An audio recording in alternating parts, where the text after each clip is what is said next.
Hello, and welcome to the show where we celebrate the profoundly idiotic decisions that some people make. Well, tonight, we're diving headfirst into the shallow end of the gene pool with a special look at the Darwin Awards. It's natural selection with a comedic twist, a grim reminder that some people really shouldn't use power tools without adult supervision. And tonight, we're counting down the top 5 most entertaining, jaw-dropping, and frankly, unbelievable Darwin Award winners. So buckle up, because this is going to be a wild ride. Our first nominee on the What Could Possibly Go Wrong Express is a chap who clearly spent too much time watching Back to the Future and not nearly enough time in physics class. This aspiring rocket man decided that building a jetpack in his garage was a perfectly reasonable life choice. Our intrepid inventor, armed with his homemade contraption and a healthy dose of blind optimism, decided to test his creation in the most logical place imaginable, his backyard. Unfortunately for our aspiring Icarus, reality, much like gravity, has a nasty habit of biting back. It turns out that strapping a bunch of glorified bottle rockets to your back and lighting the fuse isn't exactly the most efficient way to achieve liftoff. Instead of soaring through the clouds, our boy plummeted back to Earth with all the aerodynamic finesse of a sack of potatoes. Let's just say his dreams of flight ended with a rather abrupt and unscheduled landing. So a moment of silence, if you will, for the Jetpack DIYer. Next up on our nautical nonsense is a story that proves that while the ocean may be vast and mysterious, it's also incredibly unforgiving to those who underestimate its power. Enter our next Darwin Award recipient, the homemade submarine captain. He decided to embark on a DIY underwater adventure, constructing his very own submarine. But our captain, undeterred by such trivial matters as physics and basic survival instincts, bravely set sail in his homemade metal coffin. One can only imagine the scene at the launch. The captain, with a glint of madness in his eye and a snorkel strapped precariously to his head, yells, "Dive!" with the conviction of a man who has absolutely no idea what's about to hit him. The ocean, it turns out, has very little patience for shoddy craftsmanship, and even less tolerance for humans who dare to trespass in its watery domain. One can only hope that our captain had a brief moment of clarity as the ocean relentlessly asserted its dominance. Our intrepid captain's dreams of underwater exploration ended in a watery grave. So, here's to the homemade submarine captain, a man who dared to dream big, build poorly, and ultimately sleep with the fishes.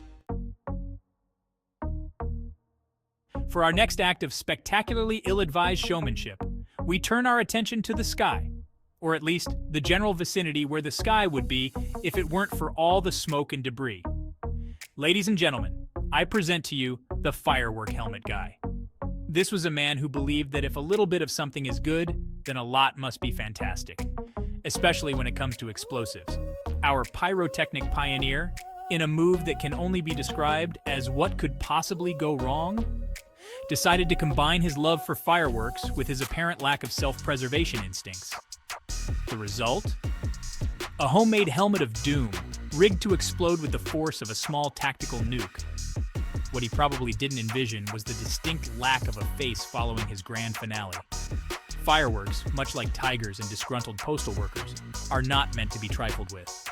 In a finale that was less oohs and ahs and more, "Oh dear God, call an ambulance," our DIY Evel Knievel managed to turn his head into a makeshift Roman candle. So let's raise a glass, or perhaps a fire extinguisher, to the Firework Helmet Guy. Our next candidate on the What Could Possibly Go Wrong. Roster is a fellow who clearly took the phrase "go down in history" a bit too literally. This is the story of the Chimney escape artist, a man who, in his infinite wisdom, decided to emulate Santa Claus, minus the jolly disposition, the reindeer, and the common sense. Now, most of us, when faced with a locked door, would probably opt for a more conventional approach. But our friend here, oh no, he was not one for such pedestrian solutions. Our aspiring Santa, armed with nothing but a dream, a flimsy rope, and a complete disregard for the structural integrity of chimneys, decided to make his grand entrance via the flue. Instead of landing triumphantly by the fireplace, our burglar found himself stuck fast in the chimney, a human-shaped lump of coal wedged firmly in the throat of the fireplace. So let's pour one out for the chimney escape artist. He learned the hard way that breaking and entering is best left to the professionals. And last but certainly not least on our list of questionable decisions, we have a story that proves that while social media may have revolutionized the way we communicate, it has also given rise to a new breed of Darwin Award contender, the selfie with a bear. Now, most of us, when we encounter a wild animal in its natural habitat, might react with a healthy dose of caution and respect. But our friend here, oh no, he was not one for such cowardly displays of self-preservation. This was a man who believed that the perfect selfie knows no bounds, no matter how sharp the teeth or how large the claws. Our intrepid Instagram influencer, armed with nothing but a smartphone and a death wish, decided to approach a wild bear. The bear, meanwhile, was probably thinking something along the lines of, "Oh great, another one of these idiots." And so it was that our social media maven's quest for the ultimate selfie ended not with a bang, but with a roar, followed by a lot of screaming and probably some frantic swiping left. His last post, I can only assume, was a blurry close-up of a bear's nostril, captioned, "Living my best life, #YOLO, #bear selfie, gone too soon." So let's pour one out for the selfie with a bear. But let's take a moment to delve deeper into the psyche of our daring protagonist. What drives a person to risk life and limb for a few likes and comments? Is it the thrill of the adventure, the allure of internet fame, or perhaps a misguided sense of invincibility? In the age of social media, the line between bravery and recklessness often becomes blurred. Imagine the scene: a serene forest, the air filled with the scent of pine and the distant sound of a babbling brook. Our hero, let's call him Dave, spots a majestic bear in the distance. Most would admire from afar, maybe snap a photo with a zoom lens. But not Dave. He sees an opportunity to stand out, to create content that will make his followers gasp in awe and envy. Dave's heart races as he inches closer, his smartphone held high, ready to capture the perfect shot. The bear, oblivious to the impending photo op, goes about its business, foraging for food. Dave's mind races with potential captions. Up close and personal with nature, living on the edge, barely made it out alive. Each one more daring than the last. As he gets within a few feet of the bear, Dave's adrenaline surges. He can almost hear the notifications pinging on his phone, the flood of likes and comments from his adoring fans.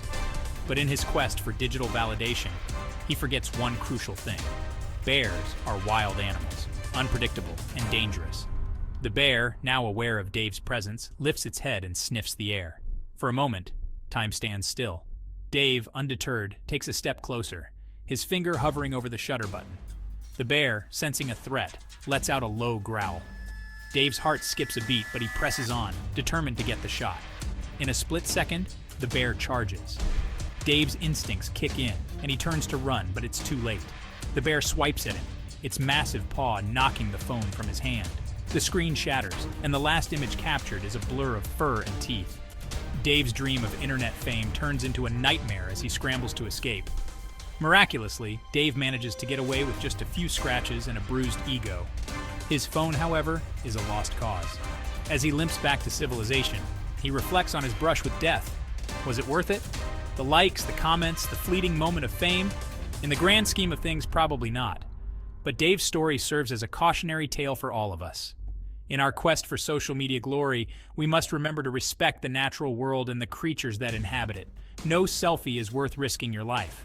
So the next time you find yourself tempted to snap a risky photo, think of Dave and his bear encounter, and maybe, just maybe, opt for a safer shot. So, let's pour one out for the selfie with a bear, and remember to always prioritize safety over social media stardom. After all, the best memories are the ones we live to tell. Well, there you have it, folks. 5 shining examples of why it's important to think before you act, and maybe consult an expert before attempting anything involving explosives, power tools, or wild animals. Remember, the Darwin Awards may be hilarious, but they're also a stark reminder that natural selection is a real thing. So, before you attempt to build your own submarine, strap fireworks to your head, or challenge a bear to a selfie contest, maybe take a moment to reconsider. The world needs more common sense and fewer Darwin Award contenders. Don't forget to like, subscribe, and share this video with your friends, especially those who you think might be in danger of earning their own Darwin Award. And as always, thanks for watching, and try not to injure yourselves out there.